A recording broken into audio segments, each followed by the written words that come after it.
தமிழகத்தில் இலவச கட்டாய கல்வி உரிமை சட்டத்தின் கீழ் தனியார் பள்ளிகள் மாணவர் சேர்க்கை உடனடியாக துவங்கிட கோரி மார்க்சிஸ்ட் கம்யூனிஸ்ட் கட்சியின் திருத்துறைப்பூண்டி நகரக்குழு சார்பில் நகர செயலாளர் கோபு தலைமையில் கண்டன ஆர்ப்பாட்டம் நடைபெற்றது.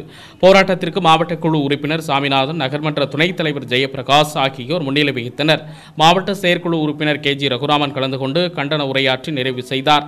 இந்த போராட்டத்தில் மாவட்ட செயற்குழு உறுப்பினர்கள் C.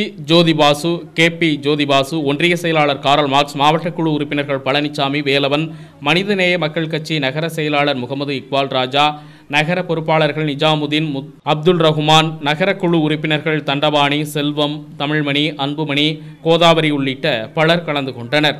ஒன்றிய அரசு கடந்த 2021ஆம் ஆண்டிலிருந்து தமிழகத்திற்கு கல்வி உரிமை சட்டத்தின் கீழ் சேர்ந்த மாணவர்கள் வழங்க வேண்டிய நிதியை குறைத்து வருகிறது. மும்மொழி கல்விக் கொள்கை திட்டத்தில் தமிழக அரசு சேர்ந்தால் மட்டுமே நிதி வழங்க முடியும் என ஒன்றிய அரசு தெரிவித்திருப்பது கண்டனத்திற்குரியது எனவும், இதனால் தமிழகத்தில் சுமார் 10 லட்சத்திற்கும் மேற்பட்ட மாணவர்கள் பாதிப்படைந்துள்ளனர். மேலும் நடப்பாண்டில் 1 லட்சத்திற்கும் அதிகமான மாணவர்கள் சேர்க்கை தடைப்பட்டுள்ளது என்றும், தமிழக அரசு இதனை சுட்டிக்காட்டி கல்வி சேர்க்கையை துவங்காமல் இருப்பது கண்டனத்திற்குரியது எனவும், தமிழக அரசு தலையிட்டு பள்ளி கல்வித்துறை மூலம் உடனடியாக சேர்க்கை துவங்கிட வேண்டும் என, நடப்பாண்டு பள்ளி மாணவர்களை முழு கல்வி கட்டணத்தை செலுத்த நிர்பந்திக்கும் தனியார் பள்ளிகள் மீது நடவடிக்கை எடுக்க கோரியும், மேலும் அரசு நிர்ணயித்த கட்டணத்தை தனியார் பள்ளிகளில் அமல்படுத்த வேண்டும், அரசு பள்ளிகளில் காலியாக உள்ள ஆசிரியர் காலி பணியிடங்களை நிரப்பிட வேண்டும் உள்ளிட்ட கோரிக்கைகளை வலியுறுத்தி திருத்துறைப்பூண்டி புதிய பேருந்து நிலையத்தில் ஆர்ப்பாட்டம் நடைபெற்றது.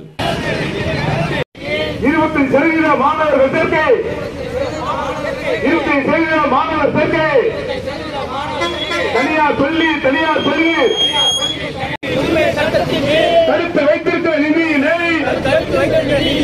உடனடியாக வழங்கிடு.